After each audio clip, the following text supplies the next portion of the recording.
Find another table. My adopted daughter's voice rang out across the crowded restaurant, sharp and loud enough to make heads turn. For a moment, the world seemed to freeze. The clatter of silverware, the low hum of conversation, even the music overhead. All of it faded as every eye landed on us. I stood there, a tray of desserts in my hands, my heart pounding so hard I thought it might burst. I didn't cry. I didn't shout. I just looked at her, my own daughter, the girl I had raised since she was 6, the young woman I thought I knew.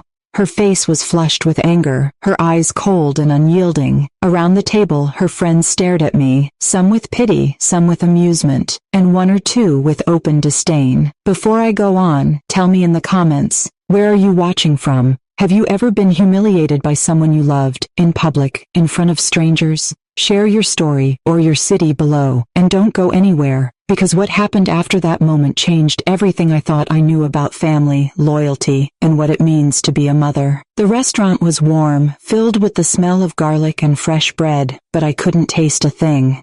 I had spent the whole day preparing for this dinner, making reservations, picking out my best dress, even practicing what I would say to her friends. I wanted tonight to be special. A celebration of her new job, her new life, her new circle. I had even brought a small gift, wrapped in gold paper, hoping to surprise her, but none of that mattered now. I set the tray down on the nearest table, my hands trembling, and tried to steady my voice. "Sweetheart, I just wanted to," she cut me off, her voice rising. I said, "Find another table. This is for my friends. You're embarrassing me." The words hit me like a slap. I looked around, searching for support, but her friends just looked away, pretending not to notice. The waiter hovered nearby, uncertain, his eyes flicking between us. I took a deep breath, refusing to let her see me break. "I'm sorry, I didn't mean to intrude." She rolled her eyes, turning back to her friends. "She does this all the time. Just ignore her." I stood there frozen, the humiliation burning in my cheeks. I thought about all the times I had forgiven her. When she lashed out as a teenager, when she slammed doors and called me names, when she told me I wasn't her real mother. I thought about the nights I stayed up worrying, the years I spent fighting for her, the sacrifices I made to give her a better life. I realized, with a kind of cold clarity, that I had become invisible in her world. I was no longer a mother, a woman with dreams and dignity. I was just a nuisance. Someone to be tolerated or ignored. That night, I didn't sleep. I sat by the window watching the city lights flicker, listening to the laughter and music drifting up from the street below. I thought about leaving, packing a bag, walking out the door, starting over somewhere new. But where would I go? What would I do? I was 68 years old, with nothing but memories and a heart that had been broken too many times. As the hours passed, my anger grew. Not just at my daughter, but at myself, for letting it get this far, for believing that love meant sacrifice, for thinking that if I just gave enough, I would always belong. By morning, I had made a decision. I would not beg for a place at a table I had built with my own hands. I would not let my daughter's words define me. I would not disappear. I started by making a list. Every loan, every gift, every sacrifice I had made for her. I wrote down the dates, the amounts, the reasons. I totaled it all, the number staring back at me like a verdict. I realized I had given away more than money. I had given away pieces of myself, one small act at a time. I called my lawyer, Ms. Patel, the woman who had helped me write my will years ago. I told her everything, about the dinner, the insults, the years of financial support. She listened quietly, then said, "You have rights, Mrs. Grant. You don't have to let her treat you this way." Her words were a lifeline. For the first time in years, I felt a spark of hope. That afternoon, I packed a small bag, took my notebook, and left my apartment. I didn't leave a note. I didn't say goodbye. I walked out the door, head held high, and didn't look back. As I stepped into the sunlight, I realized that sometimes the hardest thing isn't being left out, it's choosing to walk away. But I had no idea just how far my daughter would go to try to pull me back in. And that was just the beginning. I spent that night in a small hotel room, the kind with faded wallpaper and a view of the alley. The city outside was alive, but inside, I felt numb. I sat on the edge of the bed, my notebook open, and wrote down every detail of the dinner. My daughter's words, the way her friends looked at me, the way the waiter hovered, unsure whether to intervene or just let me be humiliated. I thought about calling her, about apologizing, about trying to smooth things over, but every time I reached for my phone, I remembered her voice. Find another table, and my hand froze. I wasn't going to beg for respect anymore. The next morning, I called Ms. Patel. She listened as I told her about the dinner, the years of financial support, the insults, the humiliation. You have rights, Mrs. Grant, she said again. You don't have to let her treat you this way. If you want, we can take steps to protect your assets, your home, your dignity. I agreed. For the first time, I felt like I was taking control.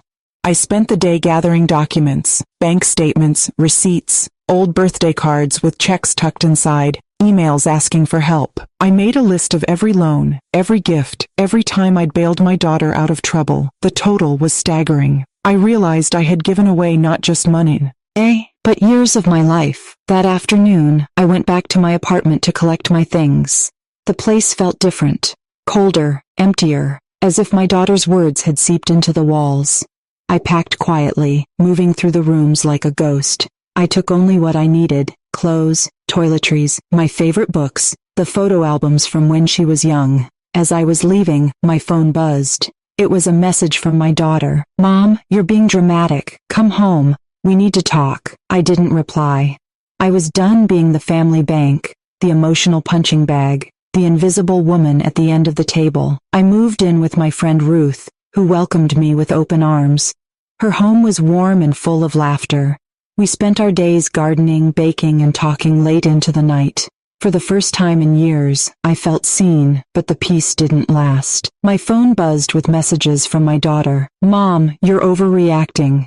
Come home, let's talk. We need you to help with the bills. If you don't come back, you'll regret it. I didn't reply. I was done being the family's safety net, the silent supporter, the woman who was always expected to give and never allowed to ask. A week later, I received a letter from my daughter's lawyer. It was full of legal jargon, threats of guardianship, accusations of mental instability. I took it straight to Ms. Patel, who read it and shook her head. They're trying to intimidate you, but you have evidence, witnesses, and your own medical records.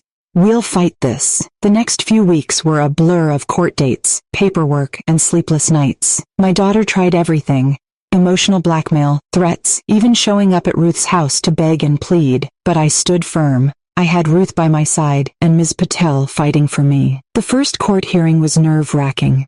My daughter's lawyer painted me as confused, unstable, unable to care for myself. But Ms. Patel presented the evidence, my financial records, the years of support, the texts and emails. Ruth testified, describing the way my daughter had treated me, the insults, the manipulation. When it was my turn to speak, I stood tall, my voice steady. I spoke about the years of sacrifice, the love I had given, the pain of being turned into a bank instead of a mother. I spoke about the night my daughter screamed at me in public, about the decision to walk away, about the freedom I had found in saying no. I am not a burden, I said. I am not unstable. I am a mother who has given everything for her family, and I refuse to be erased. The judge listened, her eyes kind. When I finished, she nodded. Thank you, Mrs. Grant. Your courage is noted. The hearing ended, and we waited in the hallway for the judge's decision. Ruth squeezed my hand, her eyes shining with pride. You did it, Margaret. No matter what happens, you stood up for yourself. I nodded, feeling a strange sense of peace. I had told the truth. I had fought for my dignity. Whatever the outcome, I knew I had done everything I could. The judge's decision came later that afternoon. Ms. Patel called me, her voice triumphant. The court denied their petition for guardianship. The judge found no evidence of incapacity or financial mismanagement. You retain full control of your assets, your home, and your life. Relief flooded through me, so strong I had to sit down. I thanked Ms. Patel, tears streaming down my face. Ruth hugged me tight, her laughter ringing through the house. You did it, Margaret. You won. But the victory was bittersweet. My daughter didn't call. She didn't apologize. She simply disappeared, leaving a silence that was both a wound and a blessing. That night I sat on the porch, watching the rain fall, the garden glistening in the lamplight. I wrote in my journal, "Today I reclaimed my life. Today I proved that love is not a debt to be repaid, but a gift to be cherished. Today, I remembered who I am, and for the first time in years, I felt truly free. But I knew the journey wasn't over. Healing would take time. Forgiveness, if it ever came, would be a long road. But I was ready to walk it, one step at a time. The days after the court's decision were a strange mix of relief and emptiness. I had won my freedom, my dignity, my right to live on my own terms. But I had lost something too. The phone didn't ring. There were no more messages, no more demands, no more accusations. My daughter had vanished from my life, taking my grandchildren with her. Ruth was a constant comfort. She brought over fresh bread, flowers from her garden, and stories from the support group. We sat on her porch, sipping tea, watching the world go by. She understood the ache that lingered beneath my relief. "You did what you had to do, Margaret," she said. "But it's okay to grieve what you lost." I nodded, tears stinging my eyes. "I miss them, Ruth. Even after everything, I miss my daughter. I miss my grandchildren." She squeezed my hand. "That's the price of choosing yourself. Sometimes you have to let go of people who refuse to see your worth." I tried to fill the days with small joys. Gardening, painting, baking. I joined Ruth at the support group, sharing my story with other women who had walked the same hard road. We laughed, we cried, we celebrated every small victory. I realized that I wasn't alone. There were so many of us, mothers, grandmothers, daughters, who had been used, dismissed, and finally, who had chosen to stand up for themselves. One afternoon I received a letter in the mail. The handwriting was unfamiliar, but the words inside were unmistakably my daughter's. "Mom, I don't know how to fix this. I'm angry, I'm hurt, but I also know I went too far. I miss you. The kids ask about you every day. I don't know if you'll ever forgive me, but I wanted you to know I'm sorry. Jessica." I read the letter over and over, my heart aching. I wanted to call her, to tell I forgave her, to beg her to bring the children to visit. But I knew I couldn't, not yet. The wounds were still too fresh, the trust too broken. Instead, I wrote her a letter of my own. "Jessica, I love you. I always have, and I always will. But love is not a blank check. I hope one day you'll understand why I had to say no. I hope you'll find your own strength, your own way." Mom, I didn't send it. Not yet, maybe not ever, but writing it helped. It was a step toward healing, a way to let go of the anger, without letting go of myself. The support group became my lifeline. I listened to other women's stories, stories of betrayal, of loss, of hard-won freedom. I realized that my pain was not unique, that my journey was part of a larger tapestry of resilience. We celebrated each other's victories, no matter how small: a new job, a reconciled relationship, a day without tears. Ruth and I started a project together, organizing workshops for women in the community. We taught them how to keep records, how to spot financial abuse, how to protect themselves. We wrote letters to local officials, advocating for stronger protections for seniors. We built something new, a community of women who refused to be silent, who refused to disappear. As the weeks passed, the house felt less empty. I filled it with flowers, with music, with laughter. I painted the walls a soft blue, planted roses in the garden, and bought a new set of dishes, just for me. I realized that freedom wasn't just about saying no to others. It was about saying yes to myself. One evening, as I sat on the porch watching the sunset, Ruth joined me. She handed me a cup of tea and smiled. "You're not alone, Margaret. You never were." I smiled back, feeling a warmth I hadn't known in years. "Thank you, Ruth, for everything." She squeezed my hand. "We're stronger together." That night, I wrote in my journal, "Today, I chose myself again. Today, I found peace in the quiet. Today, I remembered that love is not about sacrifice, it's about respect." As I closed the journal, I realized that the cost of freedom was high, but the price of losing myself would have been higher. And for the first time in a long time, I was grateful for the silence. As spring arrived, the world outside my window began to thaw. The garden, once buried under snow, showed the first signs of life. Tiny green shoots pushing through the earth, birds returning to the feeder, sunlight warming the porch. I found myself waking up with a little more hope each day, the ache in my chest softening with the promise of new beginnings. Ruth and I poured our energy into the support group. Word spread, and soon women from all over town, and even neighboring towns, came to our meetings. Some were mothers like me, Others were grandmothers, a few were men who had been cut off by their own children. We shared stories, offered advice, and celebrated every small victory. We called ourselves the Unforgotten, a name that made us all stand a little taller. One afternoon, after a particularly moving meeting, a woman named Lila approached me. She was in her late 60s, her hands rough from years of work, her eyes bright with hope. "Margaret, you saved my life," she said, her voice trembling. "I was ready to give up, but your story gave me the courage to fight back." I hugged her, tears stinging my eyes. "You saved yourself, Lila. I just reminded you that you could." The group became more than just a support system. It became a family. We organized potlucks, garden parties, and even a small art show featuring paintings and crafts made by our members. The laughter and warmth that filled those gatherings healed something deep inside me, something I hadn't even realized was broken. I started painting again, filling canvases with the colors of hope and resilience. I hung my work in the living room, a daily reminder that I was still creating, still growing, still alive. Ruth encouraged me to submit a piece to the county fair, and to my surprise, I won a ribbon for Best in Show. The recognition was sweet, but the real prize was the sense of pride I felt in myself. Jessica didn't call, but I heard through the grapevine that she was working at a new job, trying to rebuild her life. I wished her well, hoping that one day she would find peace too. One evening, as the sun set over the garden, Ruth and I sat on the porch, sipping iced tea and watching the fireflies dance.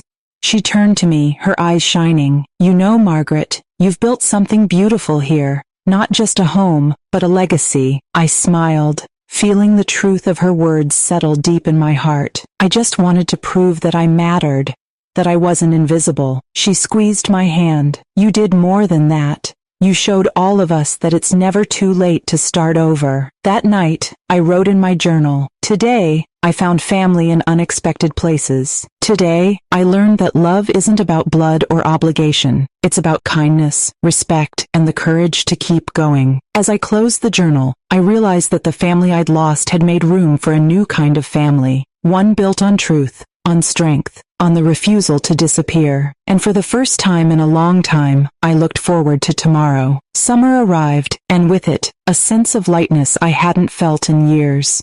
The garden was a riot of color, bees buzzing among the roses and daisies, the air sweet with the scent of blooming lilacs. I spent my mornings tending to the flowers, my afternoons painting in the sunroom, and my evenings sharing stories and laughter with Ruth and the women from the Unforgotten. One afternoon, as I was watering the hydrangeas, I heard a car pull into the driveway. My heart skipped a beat. I wiped my hands on my apron and walked to the front door, unsure of what to expect. It was Jessica. She stood on the porch, her hair pulled back, her eyes red-rimmed but determined. For a moment, neither of us spoke. Then she stepped forward, her voice trembling.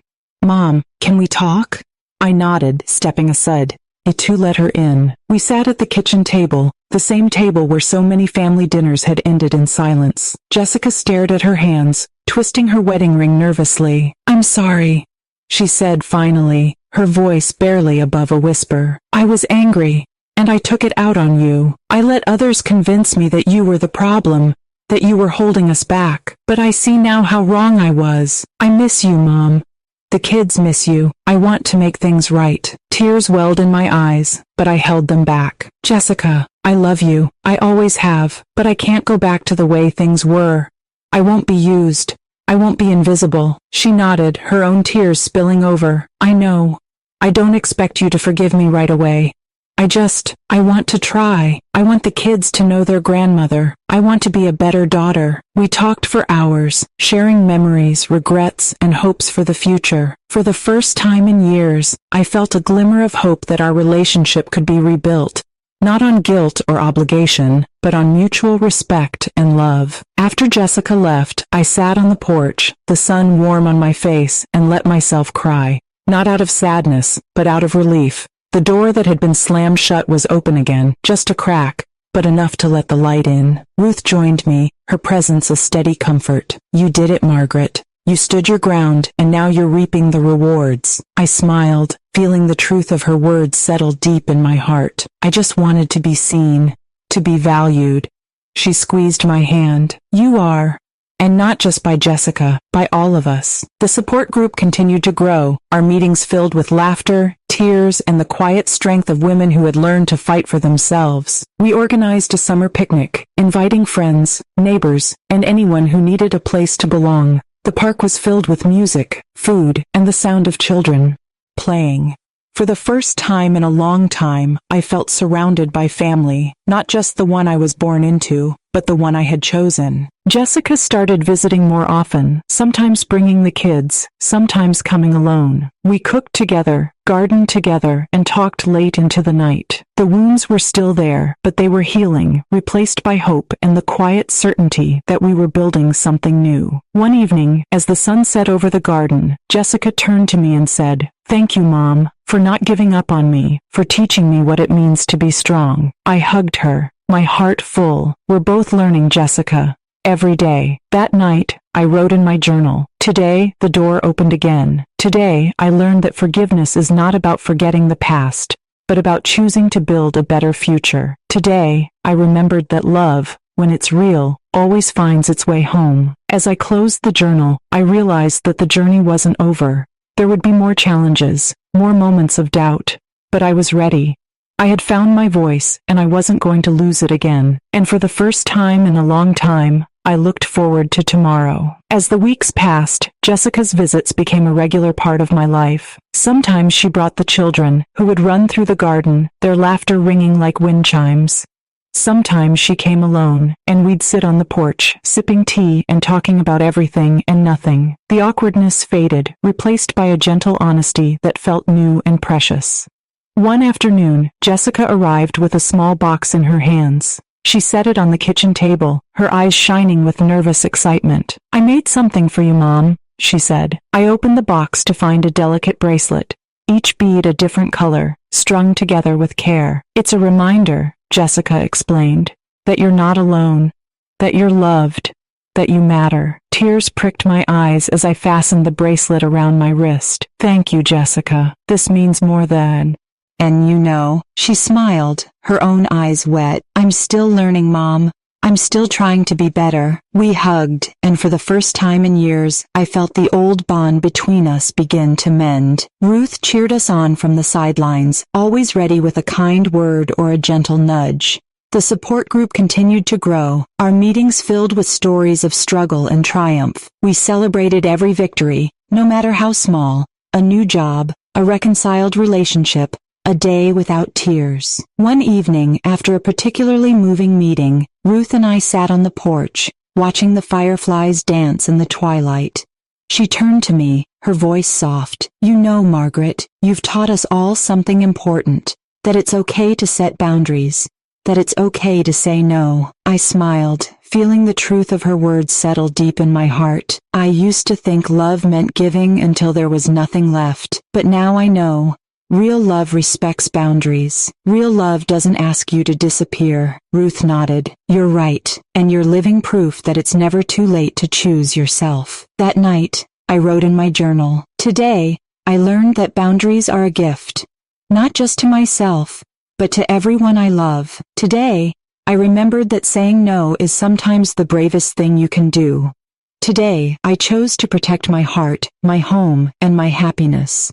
As I closed the journal, I realized that the journey wasn't just about reclaiming my life. It was about teaching others, my daughter, my friends, even myself, that we all deserve to be seen, to be valued, to be loved for who we are. And for the first time in a long time, I felt truly free. Autumn crept in, painting the trees with gold and crimson. The air grew crisp, and the garden faded, but inside my home, warmth blossomed. Jessica and the children visited every Sunday, bringing fresh bread and stories from their week. We started a new tradition: Sunday dinners, just the three of us, sometimes joined by Ruth or a friend from the unforgotten.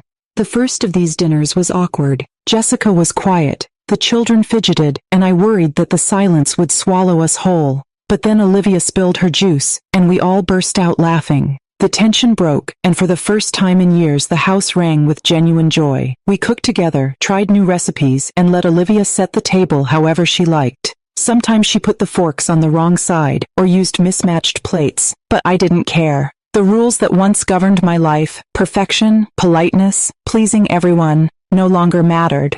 What mattered was the laughter, the love, the sense of belonging. Ruth joined us often, her presence a steady comfort. She brought stories from the support group, news from the neighborhood, and always a bouquet of flowers from her garden. She and Jessica became friends, their shared experiences weaving a new kind of family around our table. One Sunday, as we cleared the dishes, Jessica turned to me. "Mom, I want to thank you for standing up for yourself, for teaching me that it's okay to say no. I'm trying to do the same, with my own family, with my work, with myself." I hugged her, my heart full. "It's not easy, Jessica, but it's worth it." She smiled, her eyes shining. "I know, and I'm proud of you." That night, after Jessica and the children left, I sat on the porch with Ruth, watching the stars appear one by one. The air was cool, the world quiet, and for the first time in a long time, I felt at peace. Ruth sipped her tea, her voice soft. "You've built something beautiful here, Margaret. Not just a home, but a legacy." I smiled, feeling the truth of her words settle deep in my heart. "I just wanted to prove that I mattered, that I wasn't invisible." She squeezed my hand. "You did more than that. You showed all of us that it's never too late to start over." As the leaves fell and the days grew shorter, I found myself looking forward to each new day, each new story, each new moment of laughter. The pain of the past was still there, but it no longer defined me. I had learned to forgive, not just Jessica, but myself. I had learned to let go of the need to be everything to everyone and instead, to be enough for myself. I wrote in my journal, "Today, I learned that family isn't just about blood. It's about the people who show up, who listen, who love you for who you are." Today, I remembered that I am worthy of love, of respect, of happiness. As I closed the journal, I realized that the journey wasn't over. There would be more challenges, more moments of doubt, but I was ready. I had found my voice, and I wasn't going to lose it again. And for the first time in a long time, I looked forward to tomorrow. Winter arrived, blanketing the world in white and turning the garden into a quiet wonderland. The house was warm, filled with the scent of cinnamon and the sound of Olivia's laughter. Jessica and I decorated a small tree together, hanging ornaments that told the story of our family, some old, some new, all precious. The holidays were different this year. There were no grand parties, no pressure to perform, no need to pretend. Instead, there was honesty, forgiveness, and the gentle comfort of being together. Ruth joined us for Christmas Eve, bringing her famous gingerbread and a bouquet of winter roses. We sat around the table, sharing stories, singing carols, and giving thanks for the second chances life had given us. On Christmas morning, Olivia ran into my room, her cheeks flushed with excitement. "Grandma, wake up! It's Christmas!" She pulled me out of bed, her small hand warm in mine. We opened presents by the fire, the room filled with joy and the soft glow of twinkling lights. Jessica handed me a small box, her eyes shining. "Open it, Mom." Inside was a locket, engraved with the words, "You are enough." Tears led my eyes as I hugged her. "Thank you, Jessica, for everything." She smiled, her own eyes wet. "No, Mom, thank you. For teaching me what it means to be strong, for showing me that love isn't about sacrifice, it's about respect." We spent the day cooking, laughing, and making new memories. The pain of the past was still there, but it was softened by the love that surrounded us. I realized that survival isn't just about escaping pain, it's about finding joy again, about building a life that is truly your own. The support group continued to flourish. More women joined, each with her own story of resilience. We celebrated every victory, no matter how small, a new job, a reconciled relationship, a day without tears. I found strength in their courage, and they found hope in mine. One evening, as I sat on the porch with Ruth, watching the snow fall, she turned to me and said, "You've built something beautiful here, Margaret. Not just a home, but a legacy of strength and love." I smiled, feeling the truth of her words settle deep in my heart. I just wanted to prove that I mattered, that I wasn't invisible. She squeezed my hand. "You did more than that. You showed all of us that it's never too late to start over." As the year drew to a close, I wrote in my journal, "Today, I learned that belonging isn't about being perfect. It's about being seen, being valued, being loved for who you are. Today, I remembered that I am enough. And now, I want to ask you, the one listening to my story. What would you do if your own family tried to erase you? Would you keep giving, or would you finally say enough? I want to hear your thoughts. Please share them in the comments. If my story moved you, please like this video. It helps more people find hope when they need it most. Subscribe to this channel for more real stories of survival, courage, and the power of choosing yourself. And if you know someone who needs to hear this, share it with them. You might just give them the strength to refuse to disappear. With all my heart, thank you for listening. Until next time.